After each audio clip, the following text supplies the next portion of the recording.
ABN Marathi news मध्ये आपल्या सर्वांचं स्वागत आहे। ताज्या बातम्यांसाठी एबीएन मराठी न्यूजला सबस्क्राइब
मी मनीष मलिनाथ मसरे, ट्रस्टी वहिवाटदार पुजारी श्री रूपाभवानी मंदिर। आज दिनांक 22 सप्टेंबर 2025 रोजी नवरात्रोत्सवाची सुरुवात घटस्थापनेने सुरुवात झालेली आहे। सकाळी 5 वाजता काकड आरती, नंतर 9 वाजता देवीला रूपाभवानी मातेस अभिषेक श्रीखंड आणि दही ह्याच्याने अभिषेक करून नंतर त्यानंतर 11 वाजता घटस्थापना केलेला आहे। त्यानंतर आरती झालेली आहे आणि संध्याकाळी असंच देवीची नित्योपचार पूजा आणि रात्री छबिना हे असं सलग 10 दिवस नवरात्रोत्सवाची कार्यक्रम आहे। 2 तारखेला दसरा आहे, त्या दिवशी देवीची महाअलंकार पूजा सकाळी, तदनंतर 5 वाजता पालखी मिरवणूक, देवीची पालखी मिरवणूक निघते। पालखी मिरवणूक झाल्यानंतर असं नवरात्रोत्सवाची सांगता होती दसऱ्यानंतर। त्यानंतर 6 तारखेला कोजागिरी पौर्णिमा आहे, त्या दिवशी देवीचे अलंकार महापूजा, संध्याकाळी छबिना, त्यानंतर दुधाचा प्रसाद वाटप, असं ह्याप्रमाणे नवरात्रोत्सवाचा कार्यक्रम आहे। भक्तांना काय आवाहन करायचं? भक्तांना आवाहन आहे की सर्व भाविकांना आवाहन आहे, सर्व भाविकांनी सुरळीत दर्शन घ्यावे। स्थापन झालेलं आहे.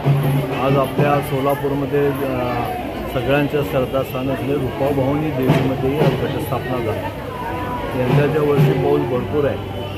प्रत्येक वर्षी ताईला साकडं घालावं लागत होतं की सोलापूरला चांगलं पाऊस येऊ दे, पीक चांगलं येऊ दे. पण यंदाच्या वर्षी पाऊस एवढ्या झाला की शेतकरी अडचणीत आले, सगळ्या इथल्या जनताही अडचणीत आलेल्या आहेत. त्यामुळं आईला साकडं घालतो की यंदाच्या वर्षी पाऊस थोडं कमी होऊ दे. आता भरपूर पाऊस आपण दिलेला आहे आणि याच्यापुढं जे काही शेतकऱ्यांना ज्या काही गोष्टी करायच्या सगळ्या पेरण्या गिरण्या सगळ्या खोळंबून राहिलेल्या आहेत आणि खरीप तर गेलेलंच आहे. निदान रब्बी तर पीक त्यांच्या पदरात पडावं व तसंच आज एक प्रकारचं उत्साहाचं वातावरण या सोलापूर जिल्ह्यामध्ये असतं. कारण